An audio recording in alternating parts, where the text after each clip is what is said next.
Hello and welcome to the Sidekick Stories podcast, encouraging conversations about mental health. Today I am here speaking to James Shrager, one of the co-creators of Sidekick, and he also works for an innovation and growth consultancy in London, working with large corporates to identify and implement new business opportunities. James, thanks for coming onto the show and sharing your experiences with us. Thank you, Michael. Nice to see you. Yeah, nice to see you. So our goal with these one-to-one episodes, we kind of discussed this before we started, is to have an open and honest conversation about mental health and well-being, which hopefully gives some people insight into what tools and techniques are available to help people. Yeah. And we really want to normalize and encourage conversations about mental health and well-being, and ultimately, hopefully, help listeners realize that the way they might be feeling is absolutely normal and loads of others experience it. Yeah, that makes a lot of sense. I think So hopefully people will resonate and think, oh yes, I've experienced that, or I recognize bits, and I think that would be a really good outcome. Yeah, definitely. So should we start by, can you talk us through your experiences with mental health and well-being? Yeah, sure.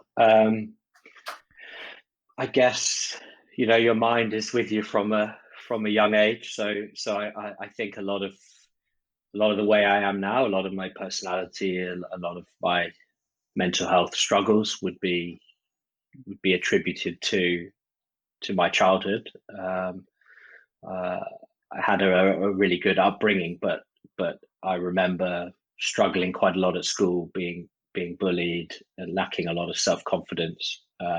It was only really when I got to university that I came out of my shell. I don't know what it was, kind of being in a completely new environment away from home and not no one knowing you. It sort of enabled me to come out of my shell. But my friends now don't realize when I say I used to be shy, not have any friends, and not really go out much.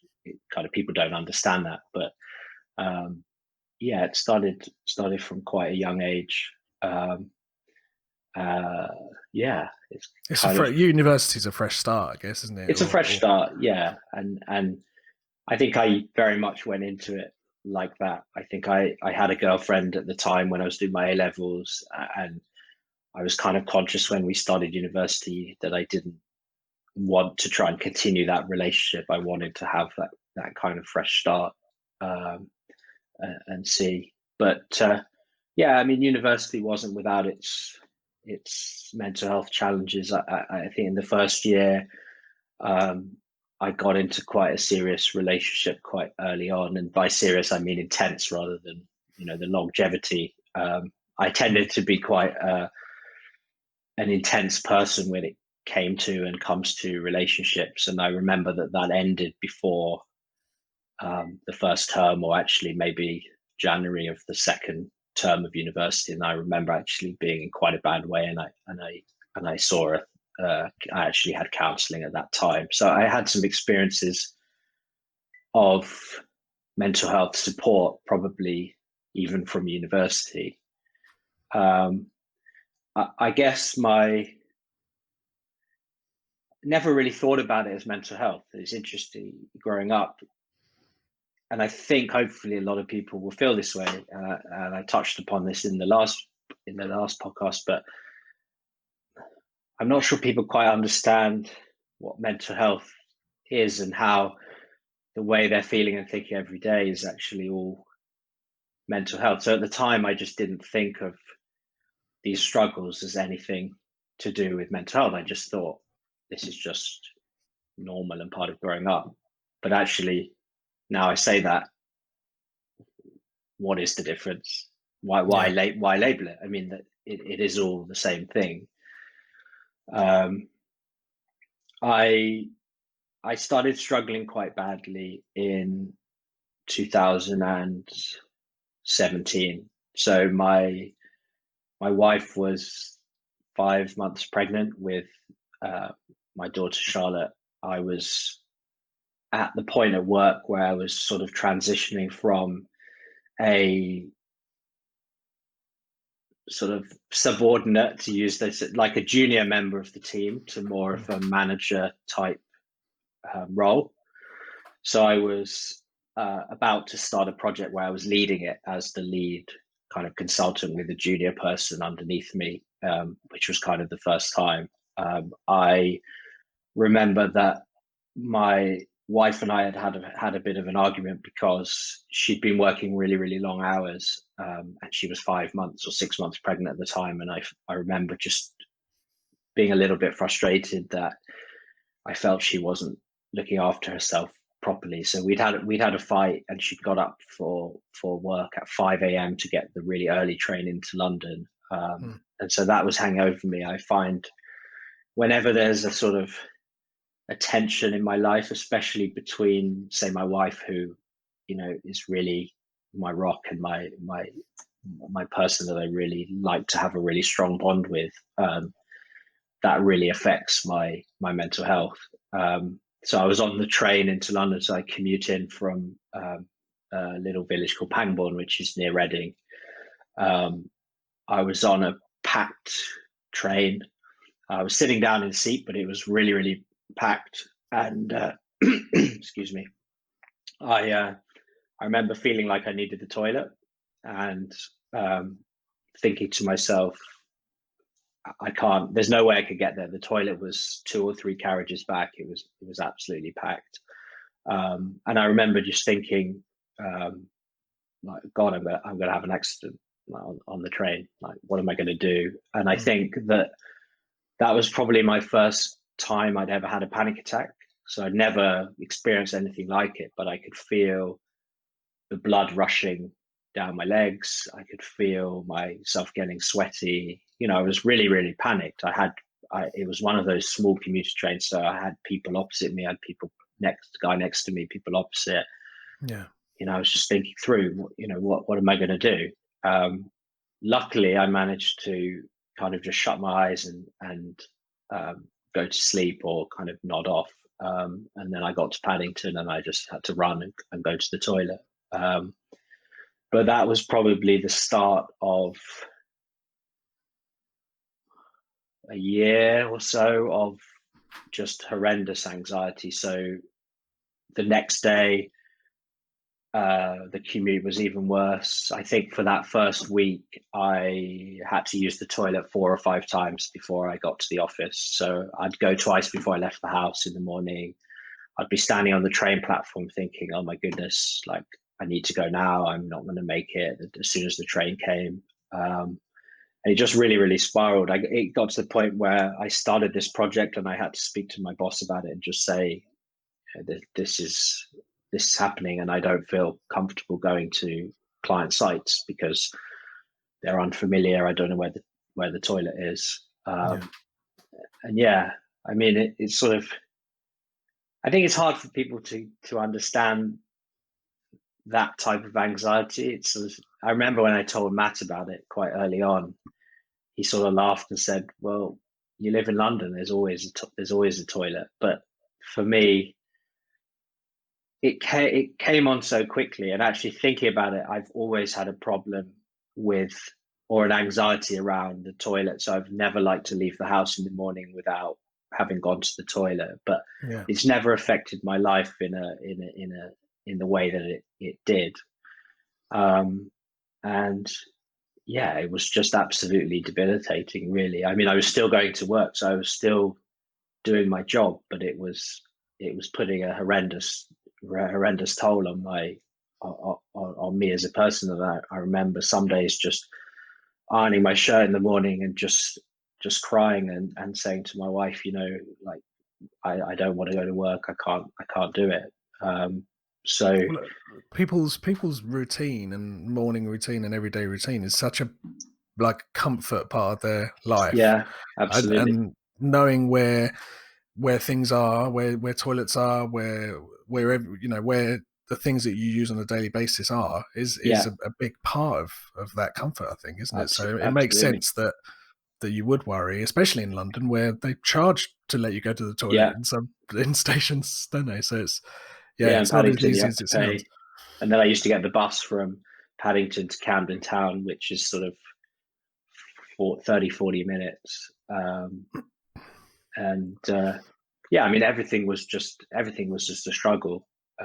Everything became about where's the toilet. Everything became about planning and micromanaging and thinking through where the toilet was going to be at all times. So traveling was, of course, just horrendous, especially car journeys.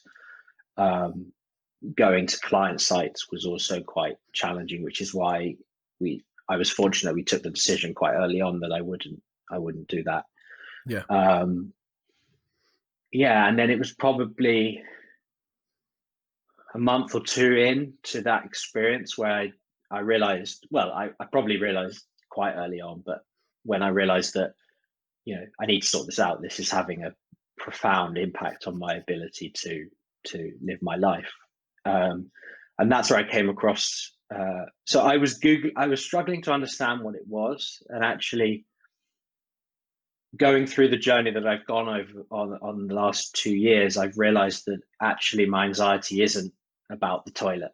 It's about something else. But when I first started, of course, I was Googling toilet anxiety. I was Googling IBS. I was Googling all this kind of stuff.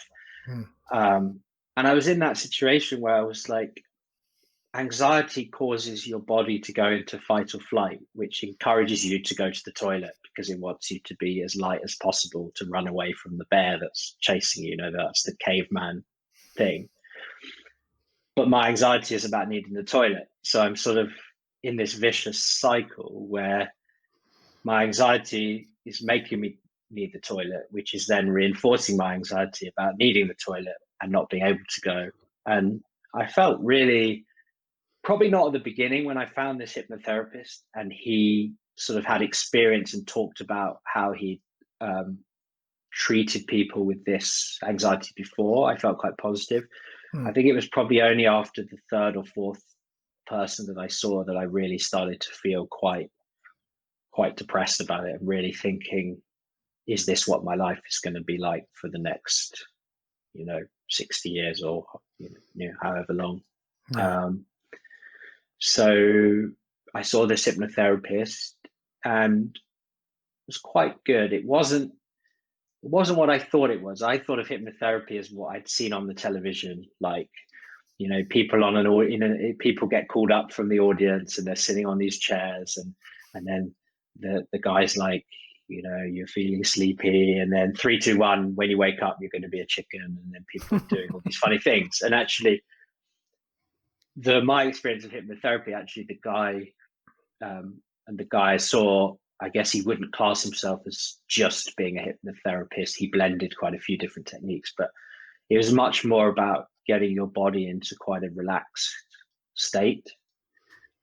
So he, on one of the first sessions, I lay down and he sort of talked to me in this really calming voice for 20 minutes or something. And then he gave it to me as an MP3, and I put it on my phone. And that really actually helped quite a lot. I used to listen to that a lot on the train, and now I listen to it not every day, but I listen to it when I'm going on something that's stressful or in a situation where I know my anxiety is going to be bad. So I'm much, much better now. But when it started, I found flying quite difficult, like going on holiday either for work or with my family, because obviously there's a toilet on the plane, but there's that time when you start taxiing before you got in the air that the seatbelt sign's on and you can't get up. And equally when they put it on to land, and often on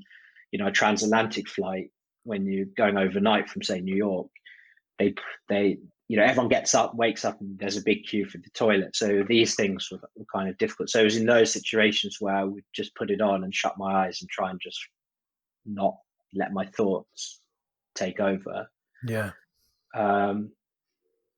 So after about a month or so with him, I wasn't getting any better. I don't think I was getting any worse, but I wasn't getting any better. And I guess there may be an aspect of being impatient, or there may be an aspect of that wasn't the right thing. But it was still really, really bad. And I said to my wife, like, I need to get this, I and then these words are partly bad words that cause anxiety when you use words like should, must, need to, Yeah. and I'll come to this in a minute actually with this acceptance commitment therapist, because he was quite eye-opening. But I found a pure CBT person, and she diagnosed me, inverted commas, with anxiety, but specifically an acute fear of uncertainty.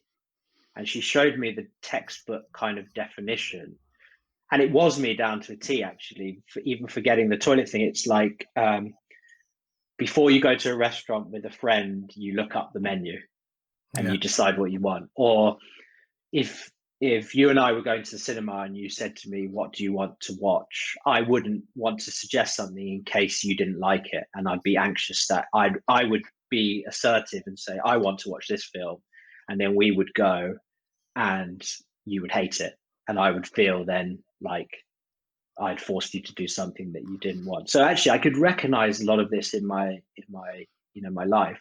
And I kind of thought, oh, we've cracked it now. This is great. And we talked about the kinds of things. CBT is very much about challenging your thoughts and challenging the rationality behind them. So she was digging into specific situations like the train, and she's saying, there are toilets on the train, so why are you still worried? And I'd say things like, well, I don't want to have to ask someone if I can get past them. The trains are often really, really crammed, or I sit in the window seat and, I don't want to have to ask the person to get up to go to the toilet. So there was sort of this social kind of anxiety. And we were talking about, what if I'm out with my daughter and I'm desperate for the toilet? What do I do? Do I bring her into the cubicle with me? Do I leave her outside? But she's only like 1 at the time. So she wanted me to do these kind of experiments, which I felt very uncomfortable about. So she said, why don't you just ask people, when you're on the train, why don't you just ask the person next to you, say, I'm really sorry, I need to go. Even if you don't need to go, just ask them. She's like, see what happens. See if it's as bad as you think. Yeah. And she also offered to ask some dads that she knew what they would do if they needed the toilet when they're out with their daughter. Do they go? Do they take her in? So she tried to sort of rationalize things and make me see the rationality behind it. I think for me, the challenge was that I knew the way I was thinking wasn't rational. Like, I am a very logical, rational, black and white type person.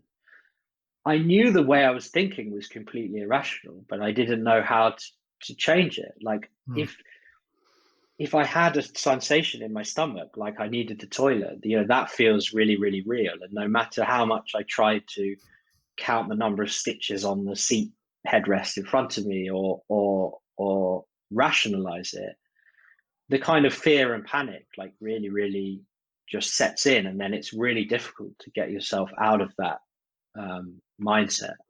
Yeah. So that kind of, I decided to stop seeing that lady, and I found a specific CBT lady who had experience with IBS, which is what I kind of thought that I had when I read all the symptoms. Long story short, with her, it kind of got to the same situation where we tried lots of experiments about challenging my thoughts, and she was explaining, how the thoughts are just the bit of a tree that you can see, but there's all the roots underneath that are kind of your underlying reasons for your anxiety. But these people were all very focused on my specific toilet anxiety. Yeah. And Not the bigger picture. as I learned going through the journey, that actually wasn't it. It was just the way that my anxiety found, imagine like volcanic activity under the surface. The lava is just going to come out where there's a weak spot. So my anxiety was sort of bubbling for lots of different reasons. It just so happened it found a way to show itself in terms of a toilet anxiety. And once I'd let that in, for that first week where it was just downward, downward, downward spiral, those behaviors are then quite hard to unlearn. It's sort of like my own experiences with weight management. It's amazing how quickly you can put the weight on, but then you have to sort of do 10 times the effort to lose that weight. It kind of the same thing. So then I finally came across an acceptance and commitment therapist who had a video on YouTube about, it was like me talking. He was talking about the thoughts that go through my head and these kind of things. And I saw him, and what he said really resonated. There was something very powerful about him as a person or as a technique. There was, what he said was very, very powerful, and it made a lot of sense. So he was sort of saying, look, all these safety behaviors that you're doing, like checking where the toilet is when you get on the train, or making sure you sit on the aisle, or planning where the toilet is. These are classic kind of safety behaviors that anxious people often exhibit. Putting a spare pair of boxer shorts in your bag, and all these kind of things. They're kind of safety behaviors, but what they do is they reinforce your anxiety because they make it front of mind. He said, until you accept, and this is acceptance commitment therapy, until you accept that no matter how many times you've gone to the toilet in the morning, no matter how many Imodiums you take, no matter how much planning you do, your body is an organism. There is always a chance that you'll need the toilet, and there's always a chance that you won't be able to go to the toilet. And so there is always a chance, however small, however much you micromanage it, there is always a chance that you will need the toilet. And so until you accept that if you're in that situation and the worst happened, which is you had an accident, until you accept that that really is not the end of the world, and the next day you'd probably laugh about it and your life would be absolutely fine, until you accept that as a fact, you'll never get over your anxiety. And there was something really, really powerful about that. It made a huge, for someone, as I say, someone who's a rational person and very logical, that made a huge amount of sense.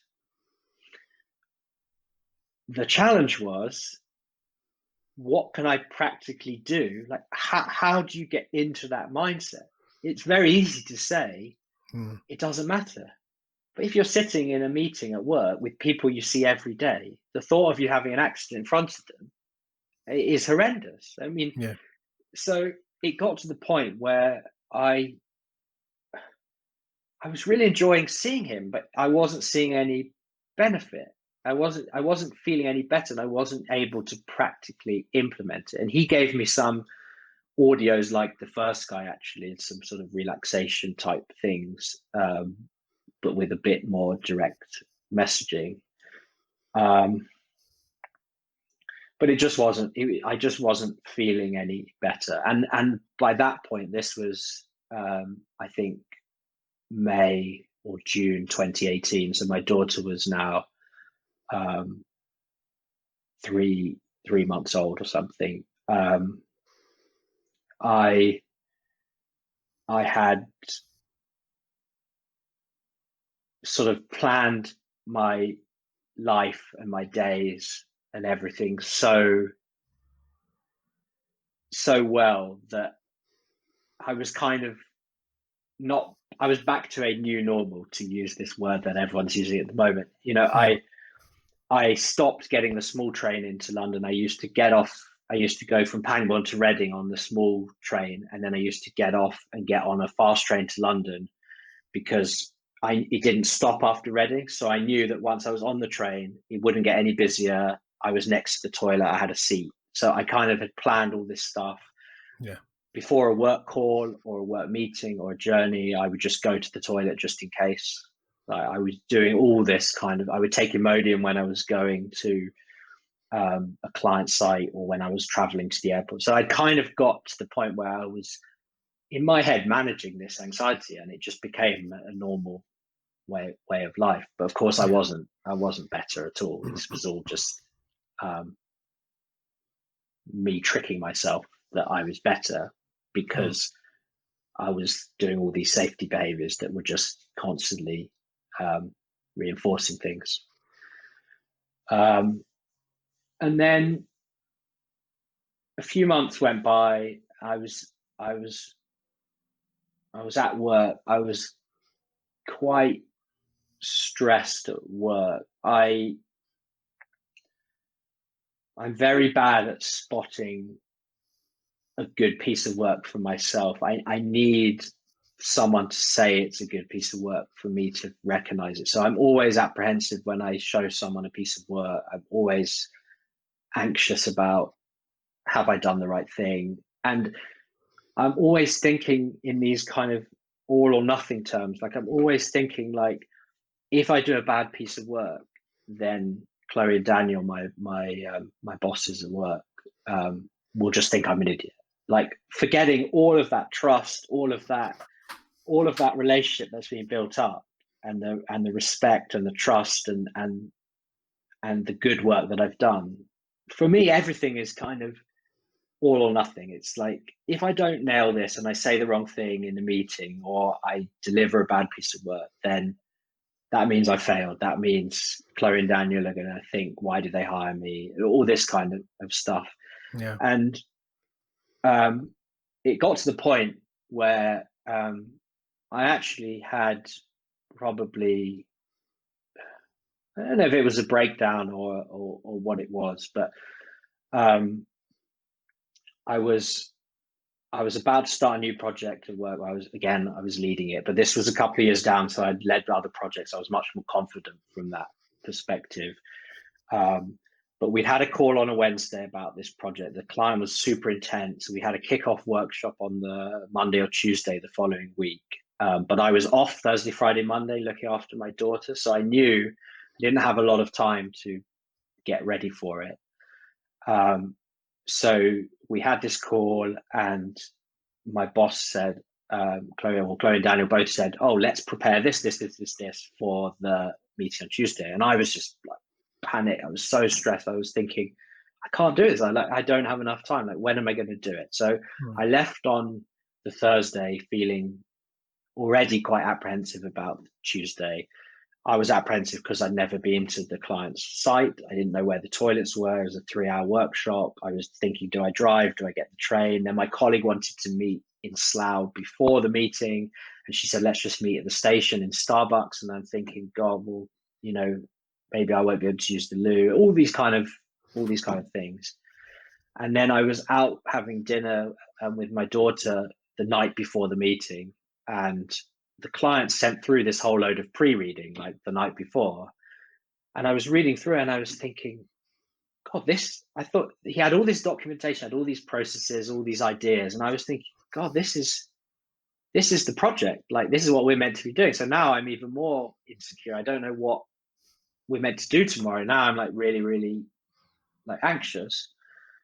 And I remember my wife was upstairs putting my daughter to bed, um, and I just sat down in the playroom, and I remember just breaking down. I remember literally just uncontrollably crying and wailing like my daughter does. And Mm. my wife found me like 30 or 40 minutes down, afterwards. And I was like inconsolable, and it sounded like it'd been bad before then, but I think that was when it really kind of stuff had really got to the point where we need to take this very seriously. We need to try and do something about it. And Yeah. I had resisted medication for a long time. I I was very worried about what that would do to me what would that do to my personality? You're taking something that's meant to affect the chemicals in your brain. Like, what would that actually do to me? Mm. Um, but Polly, my wife, rang Chloe, one of my bosses, and said, um, I'm sorry, James can't come tomorrow. Like he's just, he can't come. And she sort of had experience. She's had experiences with mental health with people who've experienced things before. So she was very understanding. But of course, she was 6 months pregnant at the time. I think she was probably also a bit annoyed, or she probably was a bit shocked the night before our client kickoff that I was letting her down. But she understood. But she said to my wife, she said, "I think James has to go and see the doctor now." And I went to the doctor the next day with my wife, or the day after, and she just said, "Look, James, you've been suffering with this for 2 years nearly. You have tried lots of different things. This is clearly having an effect on your life. So I don't see any other choice but to put you on medication." And I was, as I said, I was pretty nervous about it, but I'd accepted, I think, at that point that I was kind of willing to try anything at this point. Like I really needed to try and sort this out. And I mean, it was actually the best thing I ever did, to be honest. The first few weeks were horrendous. I think that the doctor had said actually that at the beginning they can make your anxiety worse. So it was actually really, so I had a few weeks off work where I wasn't commuting in, and I just stayed at home. But that was quite bad. I remember I went out to a pub for lunch with my mum one day, and she could tell how jittery I was. And we were driving back, and I was sort of like, God, I need to go to the toilet. I'm not going to make it. I'm going to have an accident. Like really, really jittery. But after a few weeks, they started kicking in. And yeah, as I say, I think it was the best thing I ever did. I also started seeing another therapist at the time, not particularly specializing in any kind of type of therapy. It was more, I guess, like a counselor therapist rather than a hypnotherapist or CBT or this kind. And with her, it was really interesting. She never talked about my toilet anxiety, really. Like it never came up. She knew before I'd even gone to see her that was actually not the root cause of what was going on. And that was, as I say, my realization when we used the analogy about the volcano and the bubbling up. She knew that wasn't the problem. Yeah. And we didn't talk about it. We talked about how I deal with situations at work, how I deal with situations at home. And so I don't know what it was, if it was her plus the medication giving me that space, or whether I just got a few more projects on them. I don't know what it was, but when I look back to that time, which was August last year, and I remember I had my work review with Chloe and Daniel in September, and it was frustrating. Like I didn't feel valued, and it just didn't go very well. And when I look back to my review that I had in March and the conversation I had with Daniel, Chloe, then, we both reflected on, we all reflected on, like, I seem to be a completely different person. And I feel like a completely different person. I went to Portugal in September with my wife. So it was actually only about a month after I'd started the medication. But I went with my wife and daughter to Portugal, and it was just so much better. Like she said to me, "Do you want to get some bicycles and cycle to the beach?" Which would have been completely out of the question. Like, and we went to Mallorca earlier in that year in like May. So, and that was horrendous. Like I almost didn't get on the plane. I was so panicked and so anxious, and I had to stop 3 times on the way to Gatwick. But Portugal was just like a breath of fresh air. We hired bikes. We went to the beach. We did stuff, and I wasn't constantly thinking like, "Where's the toilet?" and can we just go back now to the hotel or the apartment or it was so nice. And as I say, looking back on where I am now to where I was less than a year ago is just a really nice feeling. And I'm still on the medication, but I've halved it, and I'm hoping actually when I halved it, I didn't notice any difference. So I'm hoping I could come off it completely. The doctor kind of just said, "Look, because of all this stuff going on with COVID-19 and there's a lot of uncertainty around. Let's give it a few months and see. Don't rush to come off them. I mean, I got to the point where I was feeling so good. I kind of said to my wife, "There's no long-term side effects of this medication. Like, I'll just stay on it forever. Like, it's doing something. Why not?" But it'll be good to come off it. I think that would be a really good milestone in the journey. That would be really like a proud moment to have gone from a position where I literally just thought this was going to be my life for forever to now it's still an issue. And I think, as I said, when I was younger, I still had the same kind of anxiety. Like, I still don't like leaving the house without going to the toilet. Like, I went for a run this morning, but I wouldn't have gone if I hadn't gone to the toilet. So I'm almost kind of waiting. But it's not. It's a fraction of crippling your day. It doesn't affect my life at all. Well, not at all, but it doesn't affect my life to anywhere near the degree that it did before. Yeah. And so I feel like that's it's been a horrible journey, and there've been times, as I say, where I just thought, is this it now? Is this I love going on safari. I went on safari with my wife for our honeymoon. And the thought of doing that, I mean, even now, a little bit, the thought of doing that is kind of scary. You go out in a Jeep in the middle of nowhere for 3-4 hours at a time. That's you don't know what to expect. So you can't plan for it. And exactly. I mean, worst case is, I'd hop out and try not to get eaten by a lion and find a bush somewhere. But, often it's very open plains and things. There'll be snakes in the bush. It's just, I think that would be a big milestone as well. If in a few years' time we could take my daughter to on safari or something, and that to be okay, I think that would be a really great achievement. But it's interesting because, sorry, go on. Does it help to have those kind of milestone goals to aim for? Or does that actually add some worry? I guess it adds some pressure. I think you've got to be self-compassionate, and I'm just awful at self-compassion.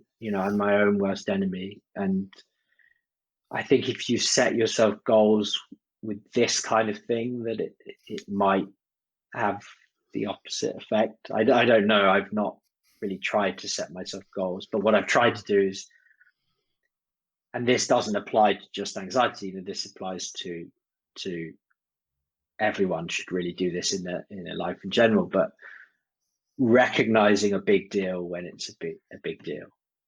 And my wife would often say to me when, like, I did something and didn't need the toilet, didn't rush she'd say, "I'm proud of you." And I'm like, don't be silly. I mean, billions of people do that every day without any problem. Like, why should I be proud? And she said, but it's relative, right? That used to be a big deal for you, and you've managed to do it. And so recognizing these little successes and being able to recognize that journey that you've come on, I think is important and really, really helpful. And I think from you first noticing that this was happening, and actually the toilet situation was your body's way of presenting the issue. It was like a side effect of it, I guess. You then started to seek out ways to improve it, whereas a lot of people maybe are having these issues and these side effects, and they're just coping with them, and they're just thinking like, "Oh, that's my body is doing that now, and my body's letting me down." There's probably a whole thing of you couldn't trust your body anymore, so you're dealing with that as well as the anxiety. And I imagine there's a lot of people that just deal with it and don't seek out these various techniques, which is what we're hoping to kind of help with by talking this through. Exactly. And I think I said the best thing I ever did was go on medication. That's probably not strictly true. Or there's probably another thing that was the best thing I ever did, which was actually not try and hide it. And I was reflecting on talking about this part of things when I was on my run earlier, and I was thinking actually, I guess I was fortunate that I was able to talk about it, and that the people I talked about it to, i.e., my wife, but also my bosses, Chloe and Daniel, um, were incredibly understanding and good about it. And Yeah. so I was thinking, saying to answering the question, saying, please talk to people. But I also recognized as I was running that I think I was also quite lucky. I think there'll be a lot of people who maybe their bosses wouldn't understand, or they don't have someone to talk to. So uh, I do recognize that I was very lucky, but I also am a firm believer that when you open up, you'll be very surprised at how people respond, and you'll often find that someone has been in exactly the same situation, and if they haven't, then they probably will struggle to empathize, but there will be someone. And that might be your partner, that might be your sibling, that might be your friend, it might be calling the Samaritans or another support line. There is always someone there that you can talk to, and I think that talking about it is a sort of acceptance, or it was for me. If you Yeah. don't talk about it, then you're sort of giving in, you're accepting it, you're saying, this is just my life, this is normal, this isn't a problem, this is just part of life. And that can be a dangerous way of thinking when you're going through this stuff. And ultimately, I imagine that's why a lot of people commit suicide. I imagine they feel they've got no one to talk to, or they feel that they've talked to someone, and there's just no hope. And that's a really, really um, sad situation, I think, to be in. My cousin, my first cousin, actually committed suicide in January, and we'd always had a really funny relationship. But we're very different people. We used to get on really well as teenagers, and we would talk about businesses we were going to start and stuff. But as we got a bit older, um, we sort of drifted apart a little bit. Um, and yeah, the one thing that struck me about it was just thinking he had so many people who were there to support him and would have literally done anything to make him feel better or try and help him. Yeah. You know what kind of mindset do you have to be in to feel like there's no way, there's no way out? And that's why I really think, talking and being open and honest is really important. And I really don't see it as a sign of weakness. I mean, Yeah. I'm sure there'll be a lot of people watching this, or there'll be a lot of people who think, oh, this guy needs to man up, or this guy needs to get a grip, macho, don't show your emotions. But we are all human beings. We all have a range of attributes, from strength and confidence and anxiety, and all these things. It's just normal. And it, there is so much pressure nowadays. You're on social media, you're in the spotlight, you're being judged. There's intense competition in the corporate world, there's intense competition in the job market. You're conditioned to go to school and do exams, and go to university and get amazing grades, and there's kind of this set path and these huge expectations put on you. Yeah. It's no wonder people feel the way that they do. But I think people really need to understand that it's really, really normal to feel this way, and to have conversations. Yeah. Definitely. Well, what type of things do you find now affect your mental health and well-being? Is it I guess you're managing it, and the medication is helping, and you're more aware, and you're working on sidekick, and Yeah. you've it's a big part of your mind, but what do you struggle with now? Do you find it's different things, or it's the same but more manageable? Um, so I think I've learned to manage the my general anxiety much better, which has then, of course, led to much greater or much less incidences of the toilet. Specific, I can't remember when I last was sort of panicked about needing the toilet. It's good. But yeah, it's remembering.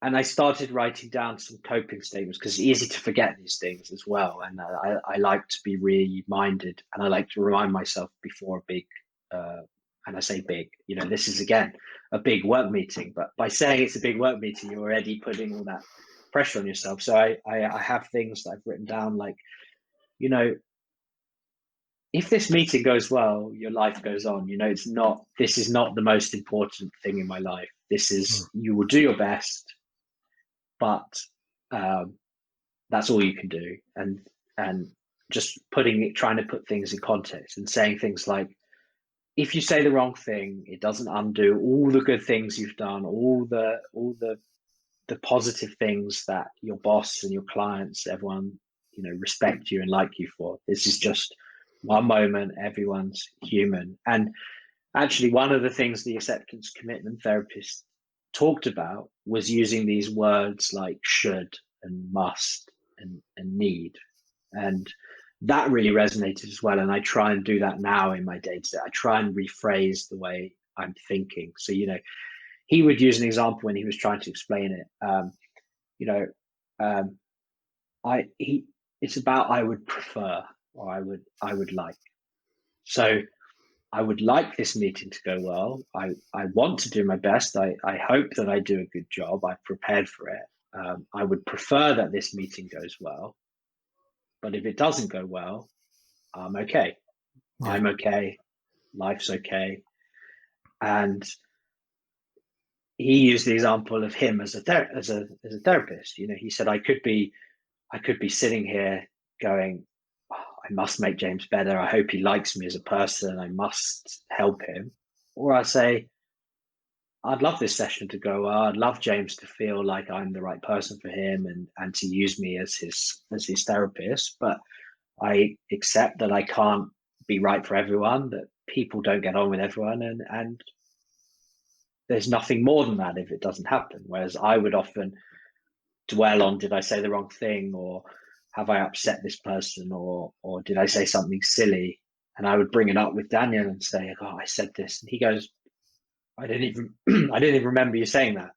Yeah. And for me, I've been dwelling on it for 2 days. Like, what have I done? I've said completely the wrong thing, and picking up body language that isn't true. Like looking at someone's face and thinking, oh God, have I said the wrong thing? They must be think I've said the wrong thing. And one of the things I haven't quite cracked yet, but I really want to crack um, for myself, and then hopefully eventually build it into the Sidekick app. We kind of have it in Sidekick, but it's not working. Is this kind of thinking trap, cognitive distortion type thing? So the way that people think that causes negative feelings. So that's like that's like all or nothing thinking. So this meeting must go well, otherwise I'm a complete failure. It's making everything so significant when it's not significant, Yeah. or catastrophizing, which is like staying up the night before and thinking through all the terrible things that are going to happen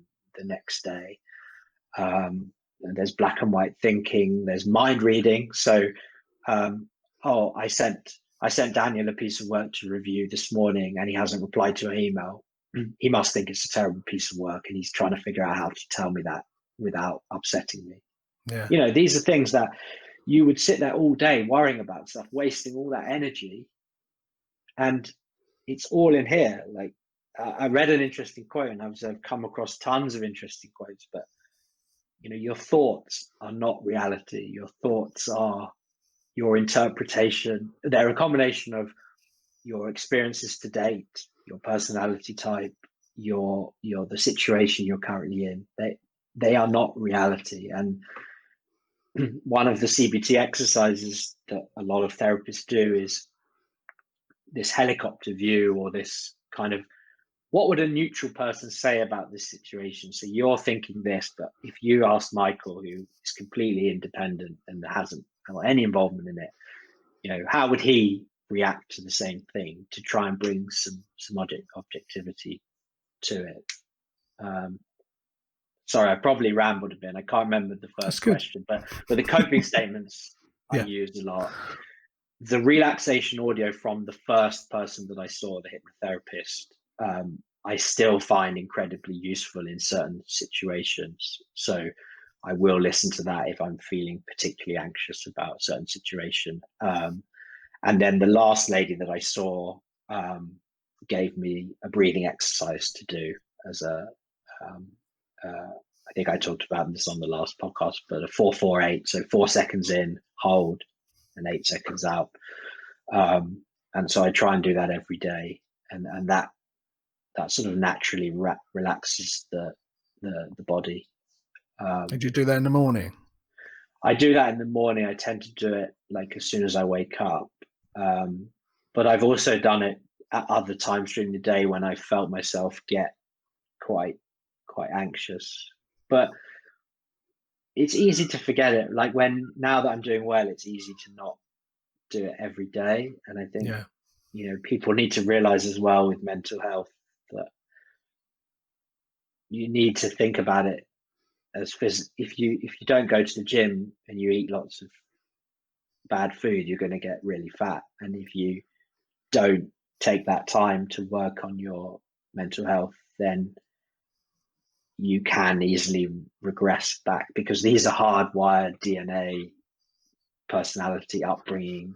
These things have been with you your whole life, so they're very hard to break. And luckily now, those connections that were formed incredibly quickly when the toilet anxiety kicked off are now starting to break away. And that's what the last lady actually said, because I said to her, I think after a couple of sessions, I said, we haven't talked once about this toilet.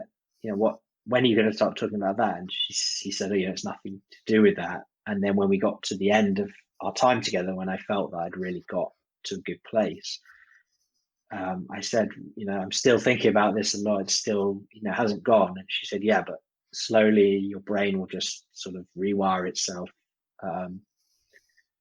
Because I don't know enough about it. I'm not a neuroscientist, but I understand the concept of neuroplasticity, which is that your brain is actually very elastic or malleable. I didn't quite know what the word is, but it can rewire itself, and it can fall. You see how if someone has a stroke, for example, and they lose the use of their left arm, that their brain can actually start to rewire itself to say they're left-handed and they lose the use of their left hand, then your brain over time can actually make you right-handed, or it can learn new things. So the same way that my anxiety was sort of a learnt behavior and all the safety behaviors were learnt, it can also unlearn those. It just takes a lot longer to do that. So you need to have that discipline. You need to have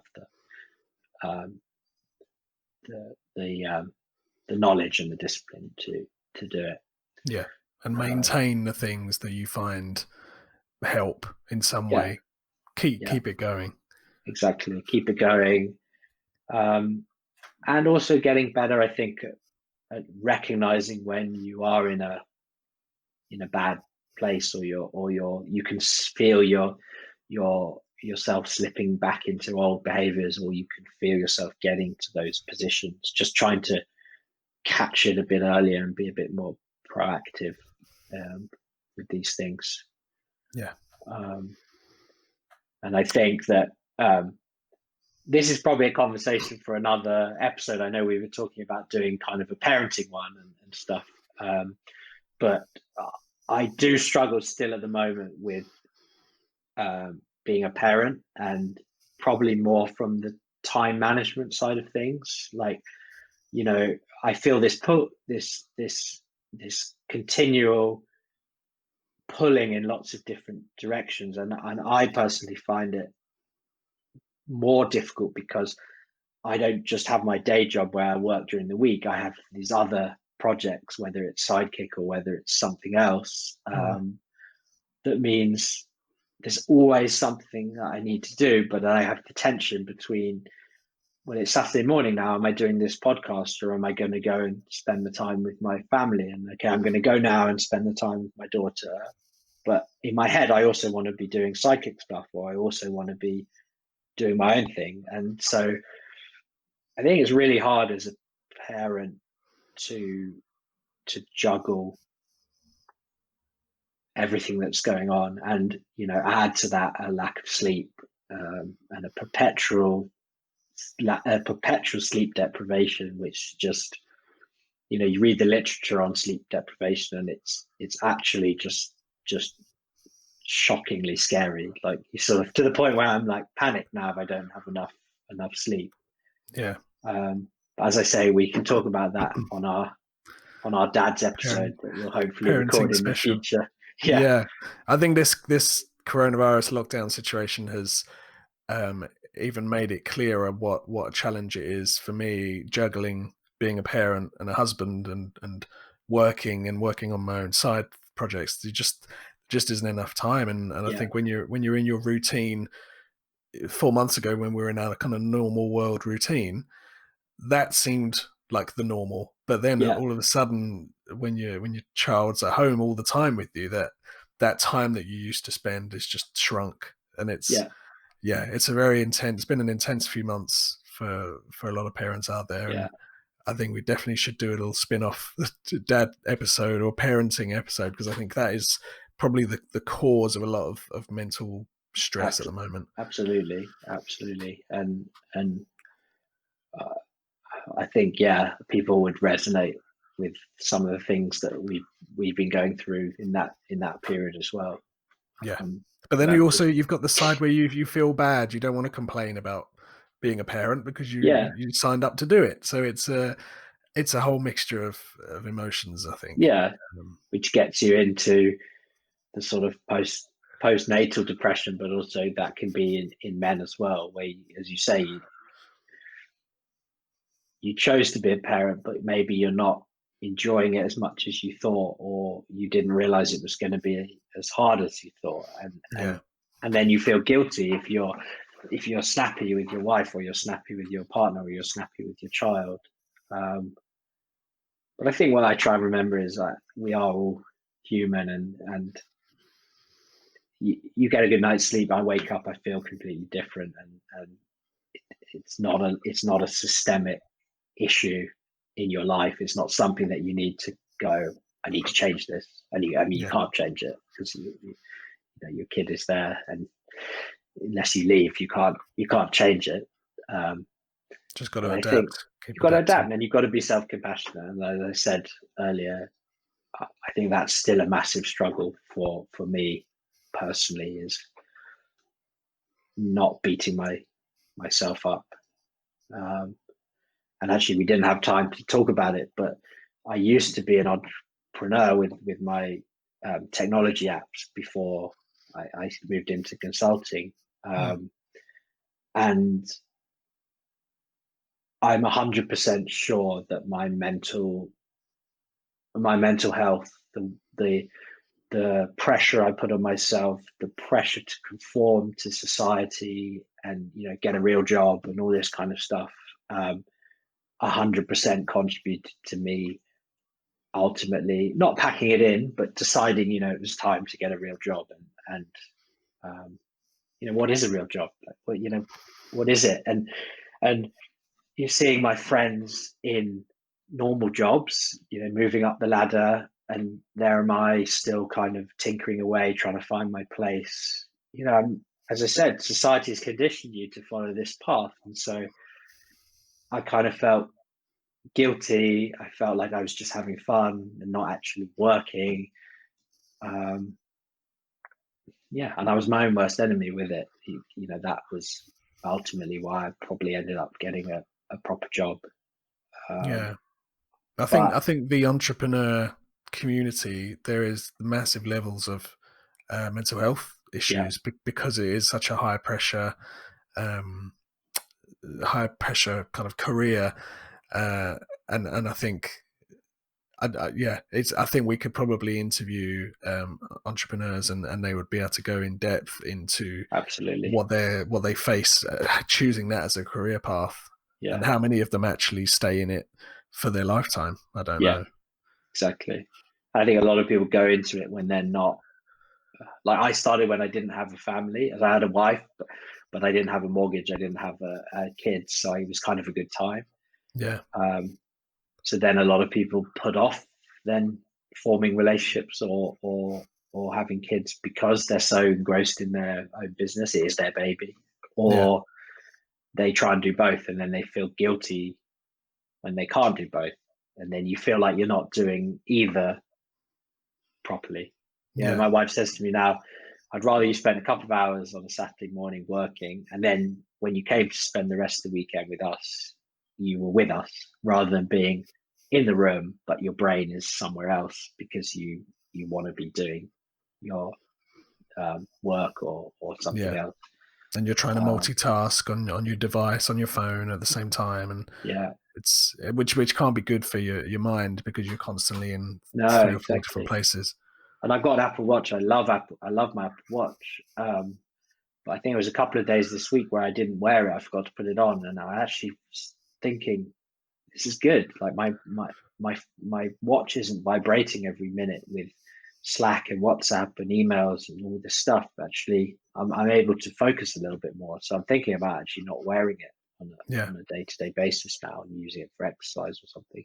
yeah, Um, because yeah, it's difficult to switch off and just be with your family and remember that it's okay to take time off to be with your family. That is equally as valuable as important, or actually, I feel a bit of more. an idiot for saying that. It's probably more important than anything else. You know, at the end of the day, you'll change jobs, careers are, things are fluid, but your family is there, and their health is probably the most important thing. Yeah, I guess we do all of these other things for the family, and to kind of get the lifestyle that you want for your family. So it's all Yeah, linked, but yeah, it's a lot to juggle, and I think it's important to notice that you can make these little changes, like where you said, okay, maybe I'll have a few days without the Apple Watch on. That's like a little adjustment yeah, that will help your mental well being. Um, so I think it sounds like it's important to constantly be evolving your lifestyle, and yeah. making these little tweaks that will hopefully Experimenting make and you, just yeah, trying stuff. I think there's no magic bullet. There's no answer to this. It's being self-compassionate, recognizing we're all human, we all have flaws, and we are, in the most part, doing the best we can every day. But it's hard. You're balancing stuff, and you've got pressures. You can't always be at your peak of everything, and you can't always do everything and achieve a lot. You can give as much as you can, and you can work on it, but I think people need to give themselves a break, and I'm saying that to myself as well as trying to preach it. But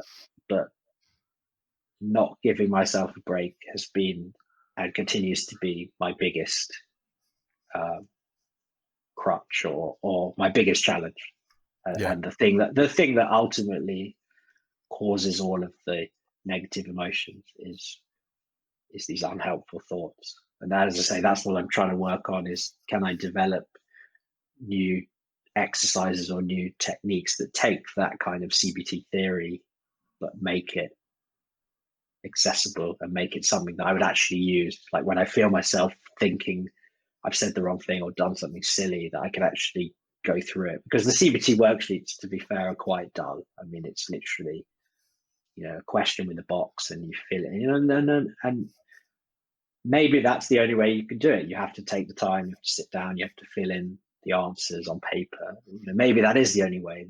That science has been around for a long time. mm, But maybe there are other ways that you can do it, like using analogies or anecdotes or using games or puzzles. Then maybe there's other ways that you can help someone um, change these unhelpful thinking patterns. yeah, And so that's my next kind of big cognitive challenge that I've set myself for, ultimately for Sidekick. But Sidekick was built to help me primarily, and Matt, so they are kind of the same thing. But I want to just sit down with some pen and paper for a few hours, and then that's going to be hard to find the time. But I'd love to sit down and just think, like, how could we make something that people would want to use and actually would find helpful, and yeah, try and do that. Yeah.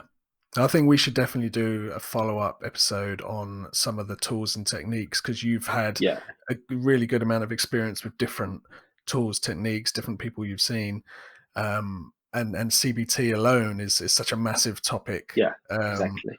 so I think people will find that really interesting. So we'll Yeah, book that one in to the calendar, cool. as well as the dad Yeah, special. and we have to get some other guests, because ultimately, no one wants to Definitely, yeah. listen to me talk for hours on end. yeah, we're hoping to kind of get a good roster of hosts and guests and keep this thing going. So Yeah, thank you, James, for coming on and no, being so honest and open. thank you for listening and asking the questions and producing That's okay. this, and yeah, No appreciate it. I worries. think I didn't have to it's do much. important. Luckily, you are a good talker, so I didn't even Yeah, need to prompt you. I know. So My wife tells me that all the time. I need to this gave you listen an more. opportunity. Got two of these in one mouth, as they say, but I don't quite remember that sometimes. Okay, well, thank you everybody for Cool. listening. You can download and you can listen and subscribe on YouTube and Apple Podcasts and Spotify and SoundCloud. We're all over the place. We're everywhere. So yeah, please listen and subscribe. Give us a rating and a review in Apple Podcasts if you can, and we will see you again soon.